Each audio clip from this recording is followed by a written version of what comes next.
Hey everyone, welcome back. You know we love to take these deep dives into all sorts of interesting topics. And today, Oh. well, we've got something that's been all over the news lately. Okay. And you know how those headlines can be, right? Like Oh, you yeah. see them and you're like, no, what now? But then Uh-huh. you never really get the full story. Exactly. So that's what we're doing today. We're deep diving into this respiratory virus. Interesting. It's called human metapneumovirus. Human what? Human metapneumovirus. Oh, okay. HMPV for short. Gotcha. And honestly, it sounds kind of scary, right? Like metapneumovirus. It does sound a little intimidating, yeah. But don't worry, we're going to break it all down for you. Yeah, we'll make sense of it. Exactly. We've got some recent news articles here all about a surge of HMPV cases. Okay. And apparently it's hitting the UK pretty hard right now. So where do we even begin? Well, I think the best place to start is with just how widespread this thing is. Yeah, good point. So I was reading that the UK Health Security Agency is reporting a 4.9% positivity rate for HMPV. Right, so that means... Yeah, what does that actually mean for people? Well, basically it means that out of everyone who got tested for HMPV, almost 5% of them came back positive. Wow. So that's pretty significant. A lot of people. Yeah, it really gives you a sense of just how much this virus is circulating right now. And it seems like it's not just affecting everyone equally, right? Like I was reading that the elderly are getting hit especially hard. Oh, absolutely. Especially those 80 and over. Yeah, the positivity rate is even higher. Way higher, right? Like 7.3%. Yep, that's a huge jump.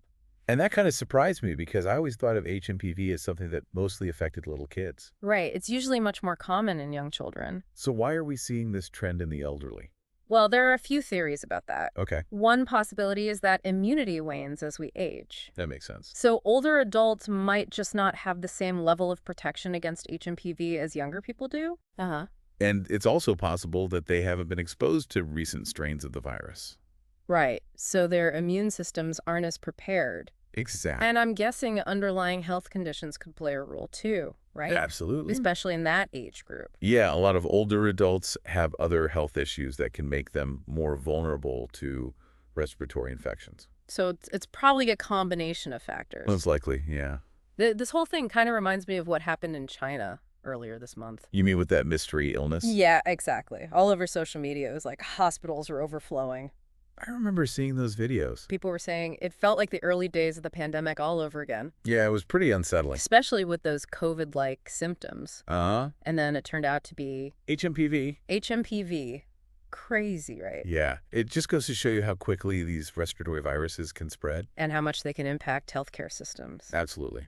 It makes you wonder if we could see something similar happening in the UK. It's definitely a possibility. Especially with the NHS already being under so much strain. Right. Speaking of which, for anyone who might not be familiar with HMPV, Yeah.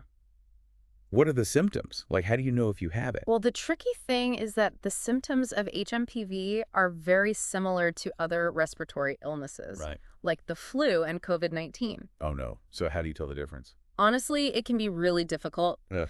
but the common symptoms to watch out for are fever, cough, sore throat, Got it. and just generally feeling unwell, like you've got a cold or something. And with all these viruses going around at the same time. Right. It's like a triple whammy. Yeah, that's got to be putting a ton of pressure on the NHS. Oh, absolutely. I mean, they're already dealing with so much. It's true. I read that they've even had to activate critical incident protocols. Yeah, things are getting pretty serious. What does that even mean, though? Like critical incident protocols? Well, it basically means that the NHS is facing a situation where they're really struggling to deliver critical services. So basically, they're overwhelmed. Yeah, pretty much. And these protocols give them the flexibility to... To take extraordinary measures. Like what? Well, for example, they've increased bed capacity compared to last year. That makes sense. And they're constantly adapting to manage the influx of patients. So they're doing everything they can to keep up? Yeah, they're definitely working hard. So what can we do, like as individuals? Right. What could we do to protect ourselves and others from this whole HMPV situation? Well, the advice from health officials is pretty simple. Okay. First of all, if you're experiencing any of those symptoms we talked about, don't wait. See a doctor right away. Makes sense. Early treatment is always best. And I'm guessing they're also recommending masks again? You know, Especially in crowded indoor spaces. exactly. It's all about reducing the spread as much as possible. So basically, even though the pandemic might feel like it's over, Yeah. we still got to be vigilant about these respiratory viruses, especially with HMPV and the flu circulating at the same time. It's a recipe for trouble. This whole thing really makes you think, though, doesn't it? Like, What do you mean? well, all these viruses have such similar symptoms. Right. It makes you wonder how this surge is going to impact people's perceptions of these illnesses. I see what you mean. Like, will people be more likely to brush off their symptoms? Potentially. Or maybe they'll be more cautious. They could go either way. I guess only time will tell. True. Well, that's about all the time we have for today's deep dive. Wow. That went by fast. I know, right? We covered a lot of ground. We did. But as always, we hope you found it informative. And engaging. And maybe even a little bit thought-provoking. Definitely. Don't forget to stay curious. And stay informed. We'll see you next time for another deep dive. Bye, everyone. Bye, guy.